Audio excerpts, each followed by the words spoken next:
Hello, welcome back to Malicious Compliance Stories. We have two stories for you today. My boss asked me to recruit unqualified people for a healthcare job. And no exchanges, only store credit. But before we begin, don't forget to subscribe to our channel if you're new here and turn on notifications so you don't miss a new video every single day. Alright, let's get started. Our first story. My boss asked me to recruit unqualified people for a healthcare job.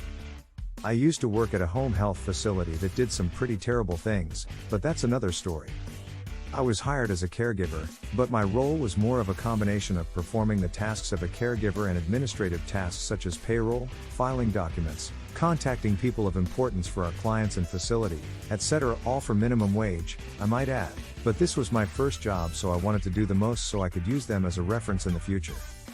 My boss is not very tech savvy and doesn't really understand the most efficient way to go about things. For example, she had us clock in and out using an Excel sheet rather than using a payroll system because it was too complicated to set up. Nonetheless, one of the tasks she gave me was to send out requests for work to people applying on a certain job website. Rather than post the business on the website, she would just send requests to people who identified themselves as looking for work. She thought this could save the company money and that it was faster than waiting for people to apply. If you've applied through a job listing website and received the pre-written, check out this job opportunity at X company. We were basically doing that. I thought that it would be more beneficial to sort the potential recruits into certain categories by using the site's keyword finder to look for applicants with terms like caregiver or behavioral health to yield a better pool of candidates. Doing this method of mindlessly sending out emails, I would pump out around 400 to 500 emails to qualified candidates, and we'd receive maybe 5 to 6 interested applicants, but of those applicants, no one was interested in the job because of the abysmal amount of work that we had to put in. My boss was not happy and asked me to show her how I'd been doing this process. She told me I had to pick up the pace because I didn't hire you to slack off. But I was making sure we only got applicants that I thought would be either interested in this line of work or experienced enough to give the residents the care they needed. She wanted more applicants. Fine. I turned off the filter and started sending out requests to all available people. Had a degree in engineering? Here's a request. Past work experience as a line chef in a 5-star restaurant? Here's a request. I sent out over 2,000 of those pre-written emails in a day, and before anyone asks, the site had this function that allowed us to put in a pre-written job description as well as my boss's contact information, so all I had to do was hit send. My boss came back near the end of my shift and asked how many emails I was able to send out. I told her, a little over 2,000. She smiled and said, "Do you see what you can do when you put your mind to things?" I rolled my eyes and clocked out. The next day, my boss looked drained. Remember when I said her contact information was on those pre-written job descriptions? It turns out she had been receiving notifications nonstop, either through email when people reject or accept the job request or when people call her to inquire about the job.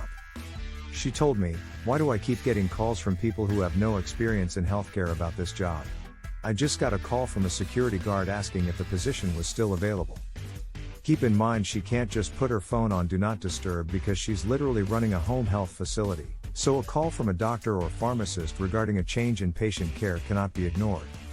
I guess she didn't get a lot of sleep that night, but that's not my problem, so I continued to send more requests that day.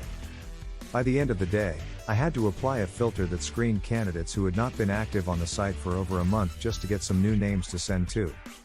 I left shortly after this, and I still have that pre-written email that was sent to me before I started working there. I hope they are still as short-staffed as ever. Our next story. No exchanges, only store credit. I bought some unmentionables at a popular store at the mall a while back. I wore one of them once, and the wire poked out on it. So off to the mall I go with my receipt to return it because it's clearly a crappy article of clothing for the price I paid. The salesgirl tells me I can only get store credit since it was worn already. I argued it was damaged after one wear, so clearly it was defective. She would not budge. I just wanted my money back, so I devised a plan. So, I take the stupid store credit. I head over, grab the exact same item, and get in line. I pay for it with my store credit. She bags it and hands me the receipt, and we exchange pleasantries. I turned to leave, then quickly turned back and said, "You know, I changed my mind. I want to return this brand new, never worn bra." She turned bright red and begrudgingly processed the return. ETA. So, for all the naysayers who weren't there when this happened nearly 25 years ago, stores have now cracked down on how refunds are issued due to fraud in situations like this one. It's quite a different world today. And unmentionables? You guys must be some youngsters on here to have never heard that term. Well, that's all for this video. Thank you for tuning in, and I'll see you all in the next one.